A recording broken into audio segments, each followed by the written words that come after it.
Saudara Presiden dan Wakil Presiden terpilih Prabowo Gibran tengah menyusun kabinet. Tak memungkiri kursi menteri jadi incaran partai pengusung Prabowo Gibran. Namun ada dua partai non-koalisi yang mengonfirmasi dukungannya pada Prabowo Gibran untuk 5 tahun ke depan.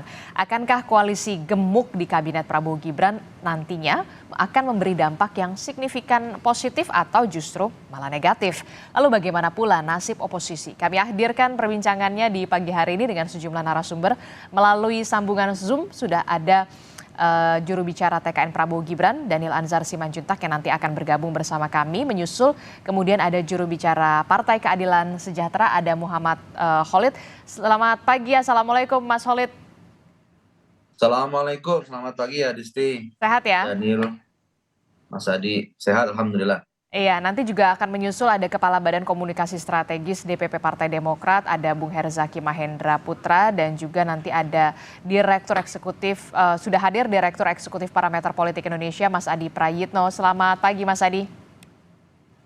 Selamat pagi, Adisti. Selamat pagi, Khalid. Iya, Bang Daniel. baru juga bergabung ada juru bicara TKN Prabowo Gibran, ada Bung Daniel Anzar Simanjuntak. Selamat pagi, Assalamualaikum Bung Daniel. Waalaikumsalam Mbak Disti, Mas Solid, Mas Hadi. Iya, Bung Daniel, saya langsung ke Bung Daniel dulu deh, yang kemudian ada saat ini lagi sibuk ya kan merangkul partai-partai untuk koalisi begitu. Nah, kalau dari perkembangannya seperti apa? Kan kemarin sudah nih Nasdem, PKB sudah terkonfirmasi. Lalu bagaimana ini PKS komunikasinya nanti akan diintensifkan pekan ini atau seperti apa, Bung Daniel? Pertama, PKB dan Nasdem kan seperti kemarin disampaikan, kedua partai tersebut yang direpresentasikan oleh Pak Surya Paloh dan Gus Muhaimin menyatakan siap bekerja sama dengan pemerintahan Pak Prabowo dan Mas Gibran. Tapi secara terangnya misalnya siap bekerja samanya itu di dalam pemerintahan atau di luar pemerintahan itu belum disampaikan secara terang, tapi ya bisa ditangkap lah tafsirnya oleh Mas Adi Prayitno. Tapi kemudian partai yang lain termasuk PDIP, kemudian teman-teman PKS tentu dalam komunikasi yang akan dibangun terus-menerus. Tapi Mbak Adisti yang perlu dipahami adalah bagi Pak Prabowo bukan sekedar komunikasi dan silaturahim politik yang saat ini dilakukan, bukan sekedar pemaknaannya mengajak masuk dalam pemerintahan, tapi saya sering menyebutnya sebagai upaya membangun mutual understanding.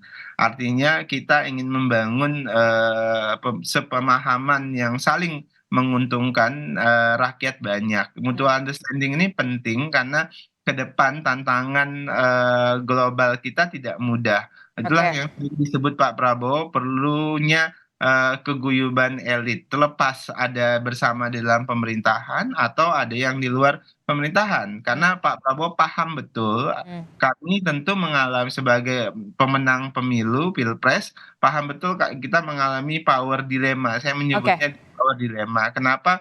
Karena di satu sisi kita ingin terus mengefektivitaskan pemerintahan Pak Prabowo dan Mas Gibran nanti agar kuat di eksekutif dan di legislatif. Di sisi lain juga Pak Prabowo berkepentingan menjaga demokrasi yang sehat. Nah, oleh itulah ini menjadi pilihan yang harus dilakukan oleh Pak Prabowo. Oke, agar kuat di eksekutif dan juga kuat juga di legislatif, itulah yang kemudian perlu di underline begitu ya Bung Daniel. Nah, tapi kemudian ada pembicaraan dong pastinya lobby-lobby yang memang sudah diintensifkan, tidak hanya soal merangkul, tapi juga kita masih punya waktu memang 5-6 bulan sampai kemudian Pak Prabowo dan juga Mas Gibran ini dilantik. Soal kursi menteri ini yang lagi ramai ini, Bung Daniel. Pasti semua partai yang berkehendak ingin bergabung di dalam pemerintahan pasti mengajukan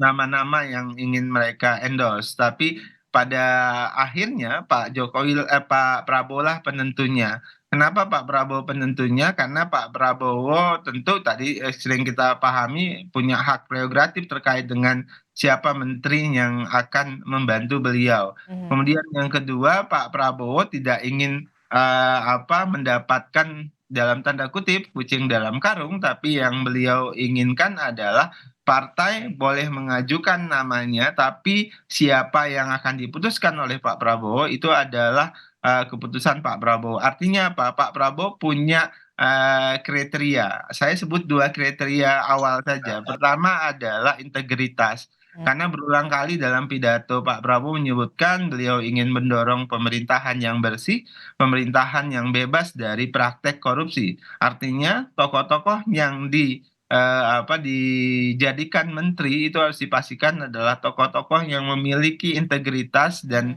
siap berperilaku dan berlaku anti korupsi. Kemudian kedua, tentu kompetensi, tentu adalah kapasitas.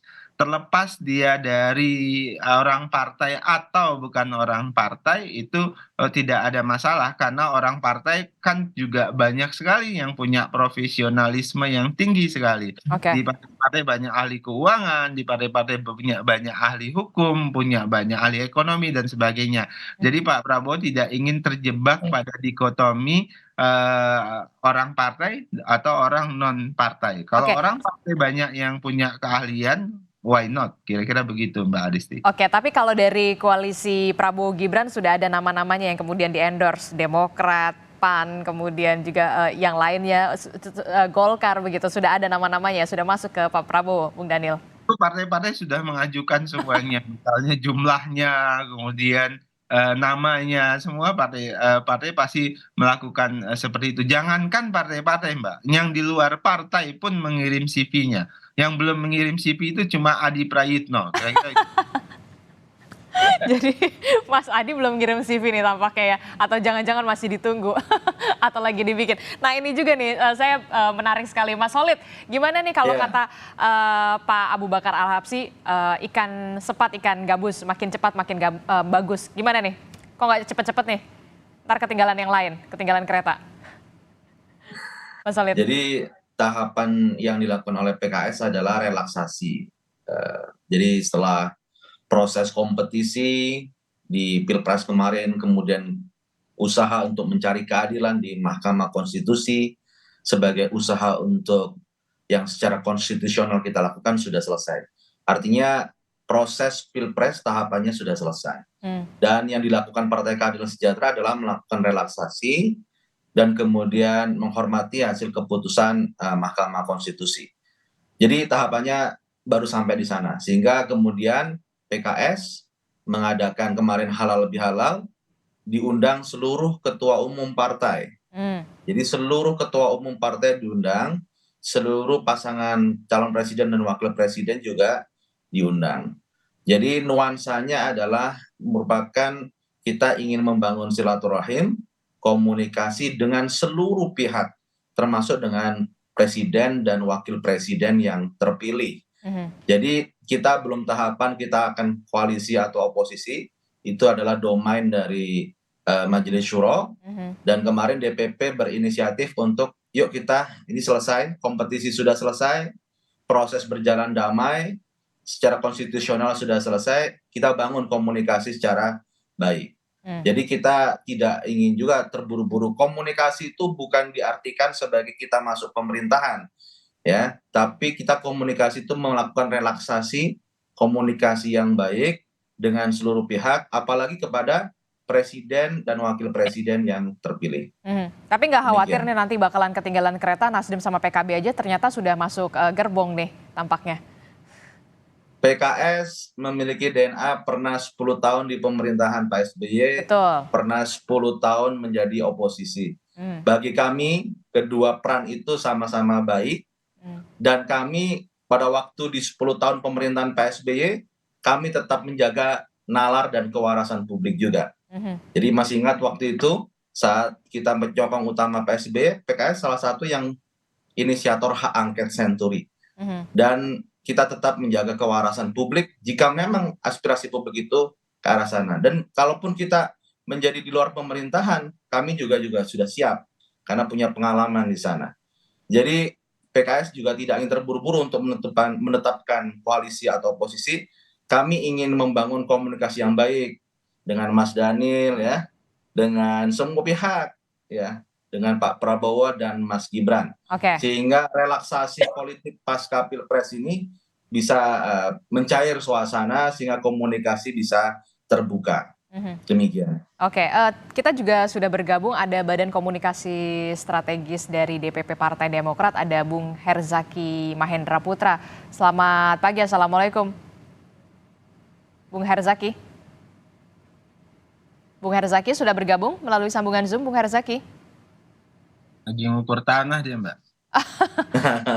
Oke, tampaknya juga masih ini nih, apa namanya, masih ngantuk apa ya, gimana ya? Oke, saya ke ini dulu deh, ke Mas Adi. Mas Adi, ini gimana nih Mas Adi, kalau misalkan Anda melihatnya oposisi dan juga koalisi, ini kan koalisi Prabowo Gibran tampaknya di tengah jalan begitu ya, yang satu gerbong ini akan ada penumpang baru nih, Nasdem dan juga PKB, mungkin nanti PKS menyusul berikutnya. Anda melihatnya bagaimana? Apakah nanti akan ada resisten-resisten atau seperti apa, Mas Adi?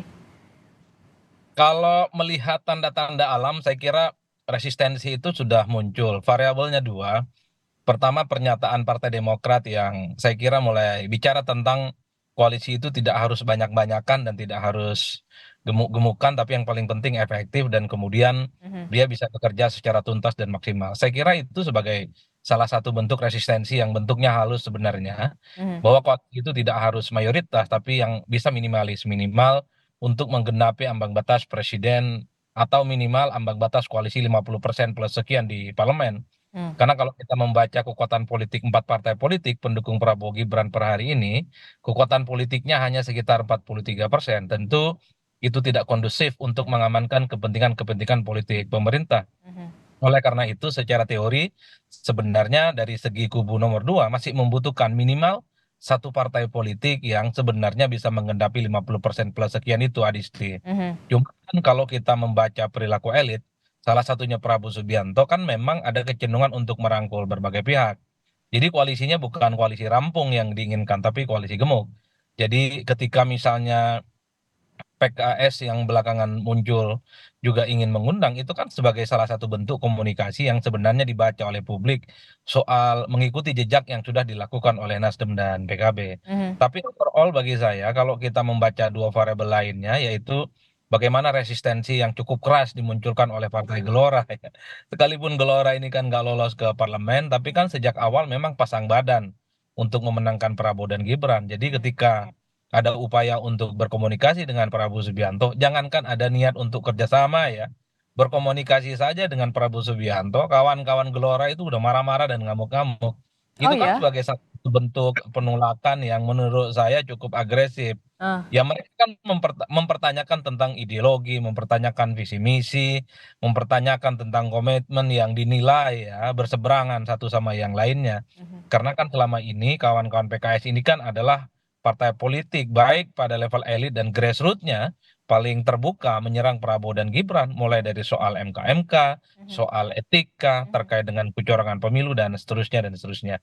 Jadi kalau mau jujur sebenarnya kedatangan orang baru dalam koalisinya Prabowo dan Gibran ini cukup meresahkan partai-partai politik pengusungnya. Demokrat resah, Gelora resah, dan saya kira partai yang lain juga gelisah itu. Golkar gelisah, PAN gelisah, Demokrat juga gelisah karena keistimewaan mereka sebagai partai pengusung awal akan tidak terlampau sesignifikan waktu awal-awal untuk memenangkan Pilpres. Dan saya mazhabnya sejak awal selalu mengatakan yang kalah bukanlah di luar, yang menanglah cukup menikmati kekuasaan politik. Haram hukumnya bagi yang kalah politik itu 1 dan 3 diajak koalisi karena mereka itu kan bukan hanya visi misinya berbeda, kepentingan, intensi, dan chemistry-nya saya kira berbeda secara diametral. Oleh karena itu, Bang Dhanil sampaikanlah salam ke Pak Prabowo dan kawan-kawan Gerindra dan partai pendukungnya, jangan ajaklah mereka-mereka itu, biarkan aja berada di luar kekuasaan. Ini sebagai bentuk punishment bahwa yang kalah pemilu itu harus menikmati sunyinya jalan koalisi di mana mereka itu berada di luar kekuasaan. Oke, gimana Bung Daniel? Anda sepakat atau gimana?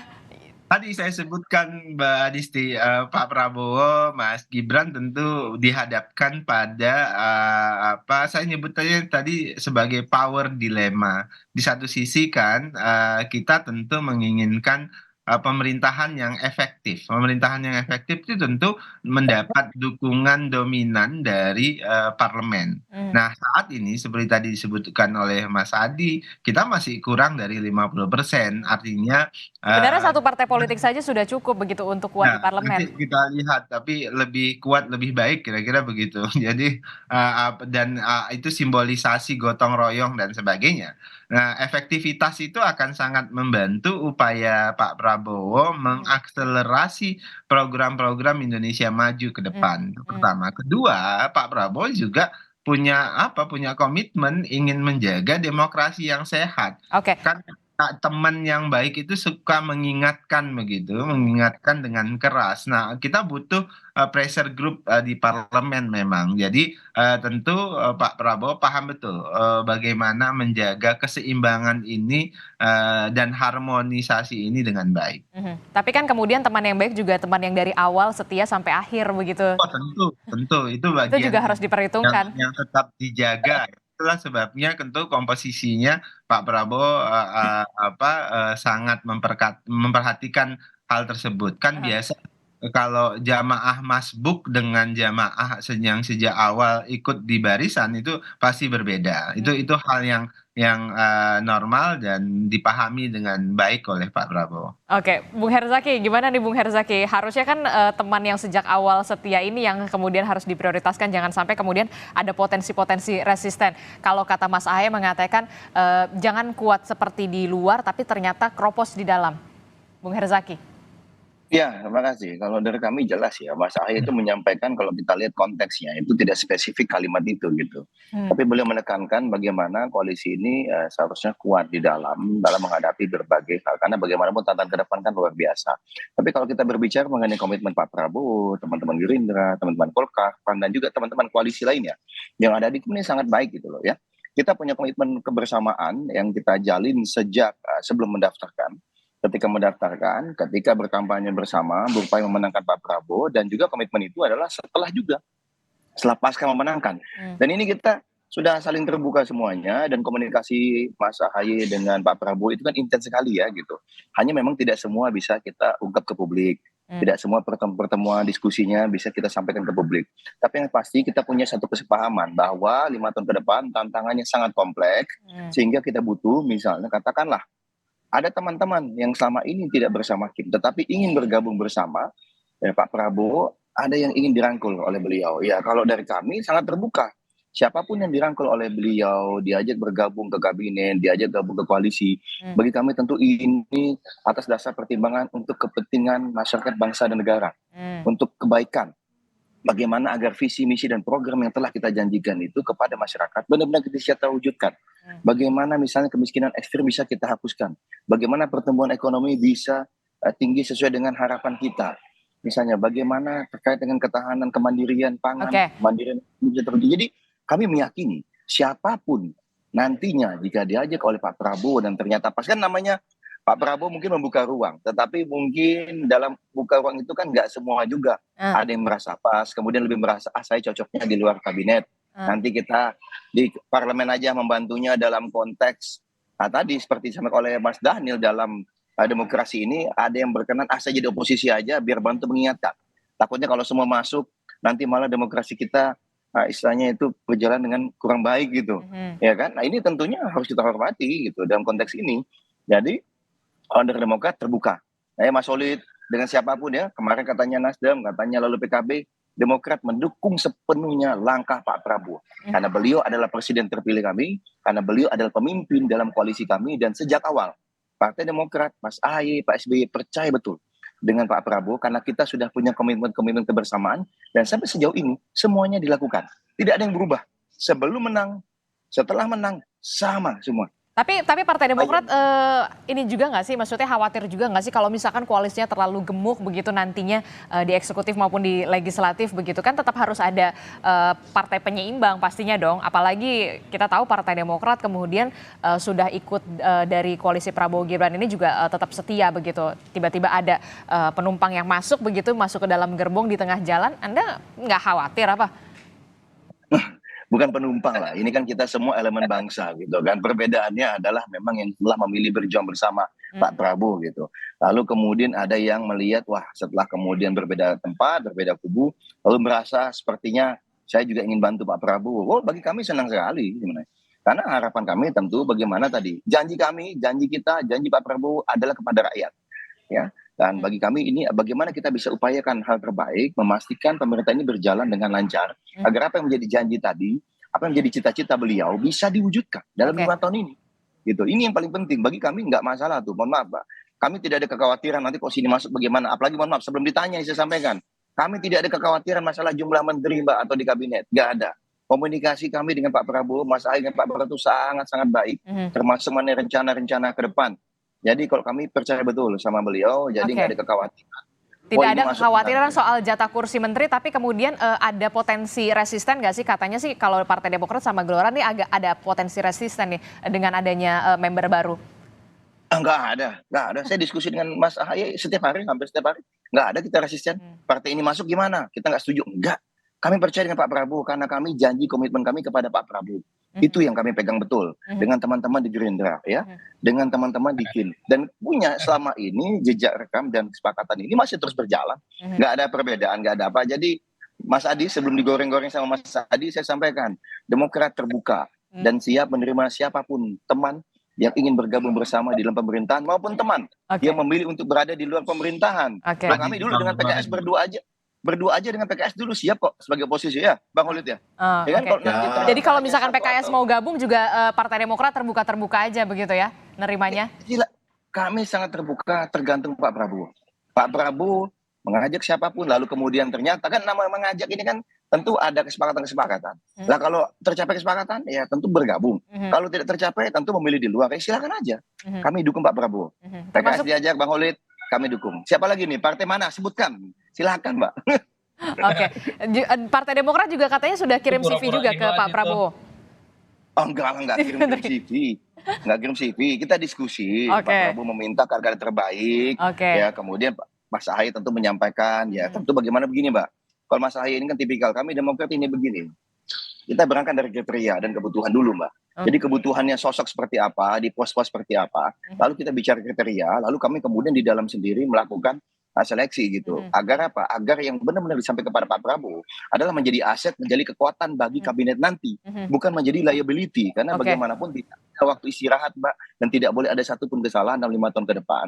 Sehingga kami ingin sejak hari pertama, kader-kader yang kami kirimkan kemudian dipercaya oleh Pak Prabowo itu benar-benar bisa gaspol habis-habisan mendukung Pak Prabowo. Jadi nggak ada terlalu lama penyesuaian atau apa. Dan bagi kami ini cepat kok. Karena bagaimanapun hari ini kami sudah di pemerintahan. Ya. Termasuk juga katanya juga siap jika diposisikan nanti di koalisi atau di kabinetnya Prabowo Gibran menempati kursi Menko. Benarkah demikian? Jangan dijawab dulu, Bung Herzaki. Tetaplah bersama kami di Sapa Indonesia Pagi.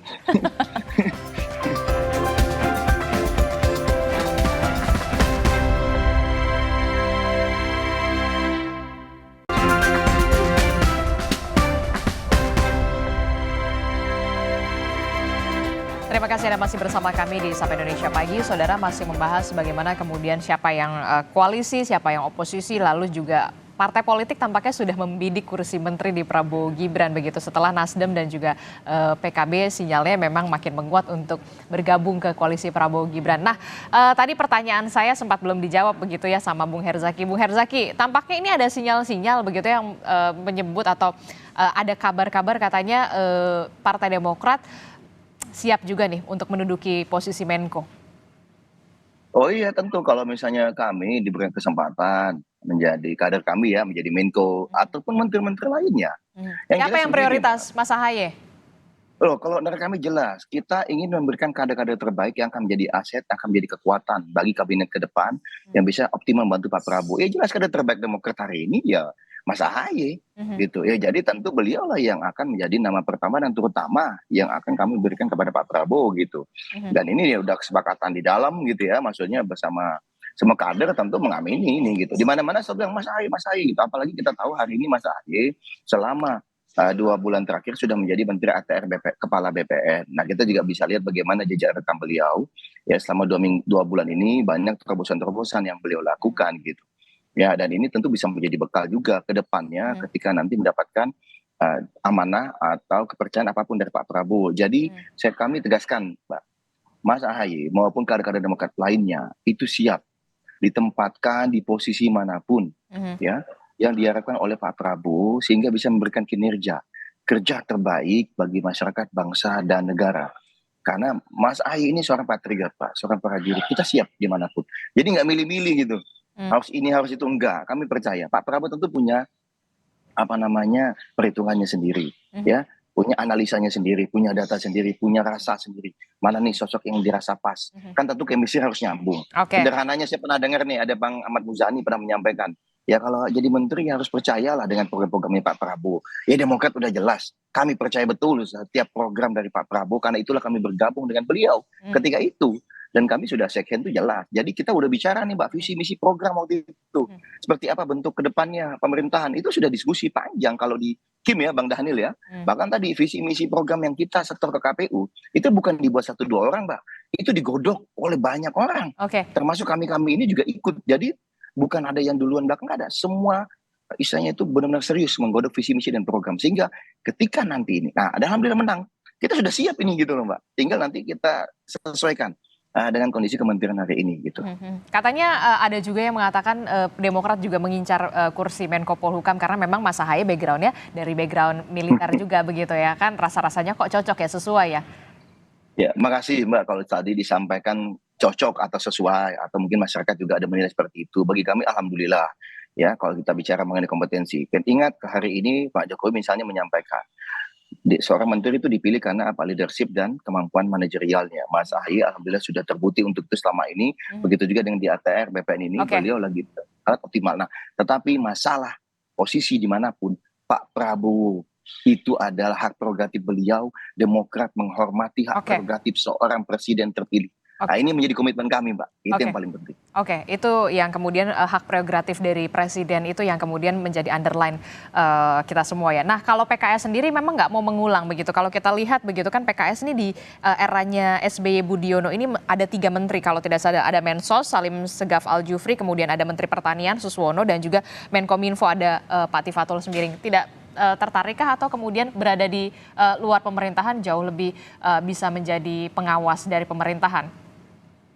Mas Walid. Ya, seperti yang disampaikan tadi, tahapan dari PKS saat ini adalah membangun komunikasi dengan semua pihak terlebih dahulu. Wabil khusus dengan presiden dan wakil presiden yang terpilih. Karena proses konstitusional sudah selesai dan kita ingin membuka komunikasi terlebih dahulu. Karena nanti untuk tahap berikutnya terkait apakah berjuang di dalam pemerintahan atau di luar pemerintahan, itu nanti kita akan bahas di domain Majelis Syuro atau Badan Pekerja Majelis Syuro. Kita akan kaji betul maslahah dan mudaratnya seperti apa. Tentu kita melihat dalam konteks pembangunan bangsa Indonesia ke depan, bukan hanya bagaimana kepentingan partai itu sendiri. Itu yang pertama. Kemudian yang kedua, kalau kita bicara tentang sistem politik di Indonesia, kita itu sistem presidensial sebenarnya. Sistem presidensial itu berbeda dengan sistem parlementer. Mungkin nanti Mas Adi Pre akan bisa sampaikan itu.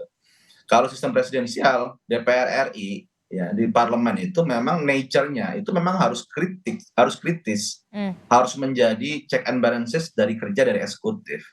Dan Partai Keadilan Sejahtera saat ini ya memang saat ini kalau kita lihat satu-satunya partai politik yang ada di luar pemerintahan adalah PKS saat ini. Dulu sempat bareng kita dengan Bung Herzaki ya, Partai Demokrat. Akankah kemudian tetap istiqomah di luar pemerintahan? Ya, nanti kita akan lihat dinamikanya seperti apa ya. Dan ini karena akan domain kita akan melihat wisdom keputusan yang dibuat oleh para pimpinan. Tapi kita ini saat ini fasenya kita ingin melakukan relaksasi ini penting. Kenapa relaksasi ini penting? Karena proses kompetisi kemarin berjalan cukup luar biasa dan kita ingin melakukan relaksasi bagaimana komunikasi dengan semua pihak itu berjalan dengan baik. Karena begini, walaupun kemarin kita misal 10 tahun oposisi di luar pemerintahan di era pemerintahan Presiden Joko Widodo, kita tetap membangun komunikasi politik dengan baik dengan Presiden Joko Widodo. Jadi kerja-kerja oposisi kita, kritis kita kepada pemerintah, janganlah sampai menutup pintu komunikasi. Kita ingin komunikasi publik secara kondusif itu bisa kita jalankan, sehingga peluang-peluang komunikasi ini tidak tertutup sama sekali. Nah ini yang sedang dilakukan oleh PKS. Makanya kemarin kita mengadakan halal bihalal, kita undang seluruh ketua umum partai, kita undang seluruh pasangan capres dan cawapres. Dan insya Allah ini adalah menjadi niat baik PKS untuk membangun komunikasi dengan semua pihak. Oke, tak apa begitu ya, relaksasinya jangan kelamaan, tapi karena memang Prabowo Gibran ini oke gas soalnya ya kan, kalau nggak oke ya udahlah kita gas aja lah ya. Mas Adi, gimana nih Mas Adi, Anda melihatnya kalau dari analisa Anda, siapa yang kemudian nantinya akan merapat memang koalisi perubahan ini yang memang sudah bubar, Nasdem, PKB, ataukah kemudian PKS tetap istiqomah di oposisi, atau kemudian justru PDI Perjuangan ini yang tampaknya masih masih adem ayem aja? Satu-satunya partai yang saya baca paling siap untuk jadi oposisi di 2024 ini hanya PDIP. Mereka ini kan tidak peduli mau diajak atau tidak berkoalisi dengan Prabowo dan Gibran. Itu buktinya hampir tiap hari elit-elit PDIP itu kan masih nggak puas dengan hasil di 2024. Mereka terus menduga bahwa pemilu di 2024 ini kan penuh dengan kecurangan, ada mobilisasi aparatus kekuasaan, dan buktinya setelah MK, setelah KPU menetapkan Gibran dan Prabowo sebagai pemenang Pilpres, kawan-kawan PDIP kan juga masih kepetun ya sebagai bentuk mencari keadilan kata mereka. Artinya apa? Kalau PDIP ini jaim sebenarnya punya intensi untuk bergabung, ya mestinya mereka ini tidak melakukan itu. Cukup ya langsung mengucapkan selamat dan menyampaikan pidato bahwa Pilpres sudah usai dan apa pilihan politik mereka ya ini harus dipilih secara masing-masing. Tapi kan per hari ini mereka tetap kritis dan cukup vokal yang menganggap pemilu di 2024 ini penuh dengan ketidakadilan. Partai-partai yang lain di luar PDIP saya kira memang sangat kelihatan iman politik mereka itu ingin menjadi bagian dari koalisi Prabowo dan Gibran. Saya ingat persis ya 2014 yang lalu ketika Prabowo kalah dari Jokowi, Prabowo langsung memberikan pidato politik secara terbuka apapun hasil yang nantinya ditetapkan oleh KPU dan Mahkamah Konstitusi. Prabowo mengatakan kalau kalah siap berada di luar kekuasaan dan tidak tertarik untuk menjadi bagian dari koalisi pemerintah. Itu jelas dan fix. Per hari ini kita tidak pernah mendengar misalnya partai-partai politik di luar kubu nomor 2 ini yang tegas iman politiknya. Apapun yang terjadi, mereka menggunakan ini momentum rekonsiliasi, politik kebangsaan, politik kerjasama. Bagi saya sederhana aja lah. Kalau mau bergabung, bergabung aja kok. Malu-malu amat karena rakyat kita ini kan sudah pada paham gitu loh Mbak. Ini kan bagian dari komunikasi, kerjasama, jadi menteri, sharing power, selesai. Kan politik kita sederhana.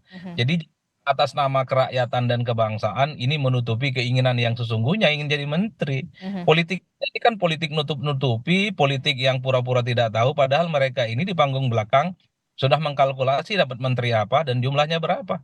Kalau partai-partai pengusung seperti Partai Demokrat minta menteri 5 misalnya, minta Menko Polhukam misalnya, saya kira rasional.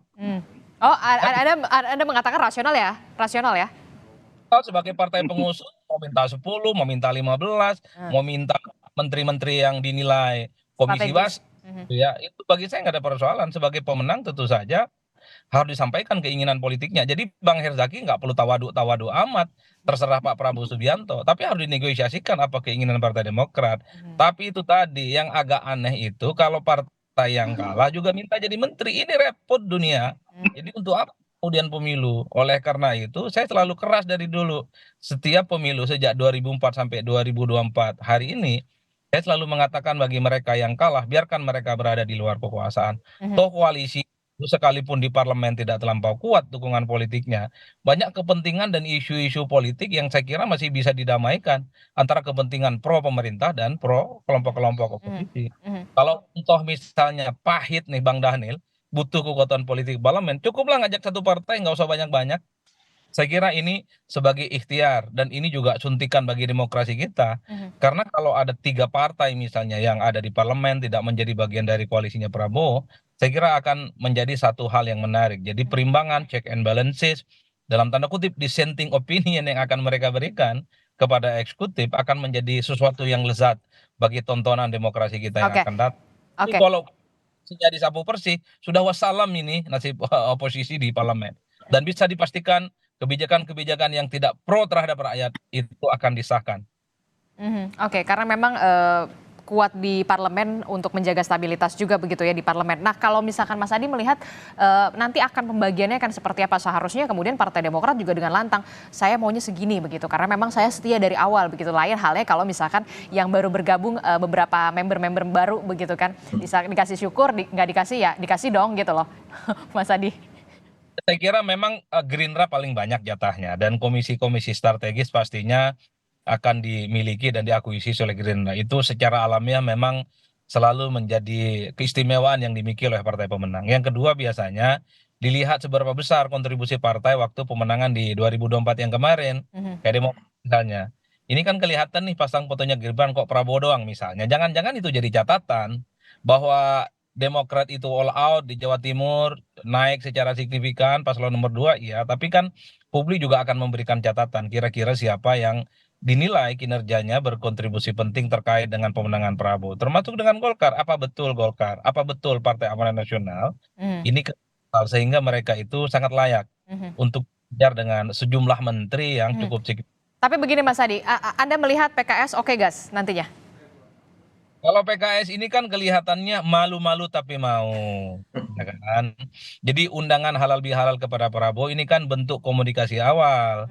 Mereka itu ingin membuka komunikasi politik. Kenapa saya sebut malu-malu tapi mau? Karena memang PKS ini nggak mungkin menawarkan diri berkoalisi, tapi kalau diajak rasa-rasanya cocok. Jadi pernyataan Sekjen PKS beberapa waktu yang lalu tinggal nunggu waktu untuk dapat jatah dan giliran menteri. Jadi bagi saya seorang sekjen ketika bicara secara terbuka kepada publik, rasa-rasanya memang sudah ada komunikasi yang dibangun secara intensif dengan kubu Prabowo Subianto. Problemnya, Perlu saya koreksi nih, Pak Adi. Itu Bapak? maksudnya saya koreksi. Kebagian itu maksudnya adalah bertemu, berkomunikasi. Bukan masalah jabatan menteri dan sebagainya. Itu masih terlalu jauh. Kita masih tahapannya adalah membangun komunikasi. Belum bicara masalah koalisi atau oposisi. Oke, ya harus ketemu dulu dong pastinya ya, harus ada pertemuan dulu ya Mas Holid ya, baru membahas untuk selanjutnya kursi menteri. Tapi saya membaca memang PKS dalam posisi minta diajak. Kalau tidak, sepertinya PKS ini agak jaim dan agak gengsi untuk menempatkan diri menjadi bagian dari kubu Prabowo. Tapi kalau diajak, PKS akan memberikan begitu banyak referensi.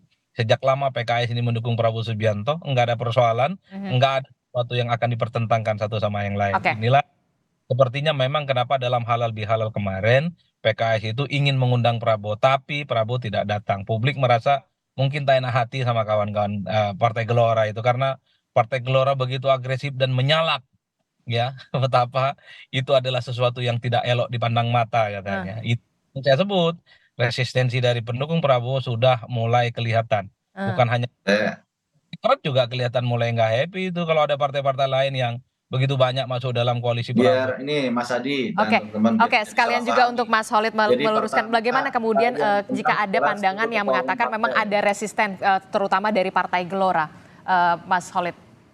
Singkat saja. Saya tidak ingin mengomentari itu. Jadi halal bihalal itu kita mengundang seluruh pihak. Itu yang pertama. Yang kedua memang Pak Prabowo melalui timnya menyampaikan mohon maaf tidak bisa hadir karena sudah ada acara halal bihalal yang lain. Jadi saya kira ini adalah maksud saya ini jangan dibelintir bahwasanya ini adalah sebuah sikap politik yang kemudian menolak karena ada gelora, tidak sejauh seperti itu. Intinya kita mempunyai niat baik di sini membangun komunikasi semua pihak dengan 01, dengan 02, dengan 03, dengan seluruh partai politik. Kan spiritnya di sana. Spiritnya di sana dan kita tidak ingin terburu-buru juga karena proses pembentukan pemerintahan itu masih 6 bulan ke depan dan proses kami adalah sudah niatan baik untuk melakukan relaksasi tadi sehingga tidak ada sumbatan-sumbatan komunikasi dengan terutama dengan presiden dan wakil presiden yang terpilih. Saya pikir itu adalah contoh yang bagus dan perlu didukung agar relaksasi dan kondusivitas politik di level nasional itu tetap terjaga. Oke, baik. Terakhir Bung Daniel, bagaimana kemudian koalisi Prabowo Gibran ini bisa, terutama ya Pak Prabowo dan juga Mas Gibran ini mengakomodir, jangan sampai kemudian ada potensi resisten di sana, ada terjadi potensi gesekan-gesekan kecil di sana, apalagi sebentar lagi, tinggal beberapa bulan lagi kemudian akan dilantik begitu. Mbak Adisti, Pak Prabowo terkenal sebagai sosok yang mampu membangun soliditas tim dengan baik. Nah, soliditas tim ini perlu dibangun ya tentu tadi insentif yang pantas diberikan itu harus tetap diberikan. Tentu tadi saya sebutkan insentif yang diberikan kepada partai yang sejak awal mengusung Pak Prabowo tentu berbeda dengan partai yang saya menggunakan istilah masbuk dalam jamaah koalisi ini gitu. Nah, oleh sebab itulah apa namanya insentif itu akan tetap menjaga soliditas. Kemudian yang kedua, tapi tidak mengabaikan fakta bahwasannya Pak Prabowo membutuhkan putra-putri terbaik negeri ini untuk membantu beliau. Makanya partai tidak mungkin Pak Prabowo terima apabila memberikan orang-orang yang tidak qualified. Yang tadi saya sebutkan dua yang paling atas itu adalah integritas dan kemudian kompetensi. Dan ini penting. Jadi insentif pasti diberikan sesuai dengan porsinya masing-masing. Kemudian kedua, Pak Prabowo ingin fokus pada integritas dan kompetensi ketika para menteri itu beliau tunjuk. Kira-kira begitu, Mbak. Jadi tidak perlu khawatir ya, apalagi Demokrat begitu yang memang sudah sejak awal begitu ya Bung Daniel. Don't worry, be happy. Itu yang Mbak yang. Oke, baik. Kita akan tunggu bagaimana nanti akan ada komunikasi-komunikasi selanjutnya PKS dengan Pak Prabowo atau kita nggak pernah tahu siapa yang nanti akan menduduki posisi-posisi strategis juga di pemerintah, dalam hal ini adalah di kursi menteri siapa saja. Terima kasih Bapak-Bapak, Mas Holid terima kasih, Bung Daniel terima kasih, Bung Herzaki, Mas Adi Prayitno terima kasih. Selamat pagi, sehat-sehat selalu Bapak-Bapak. Assalamualaikum.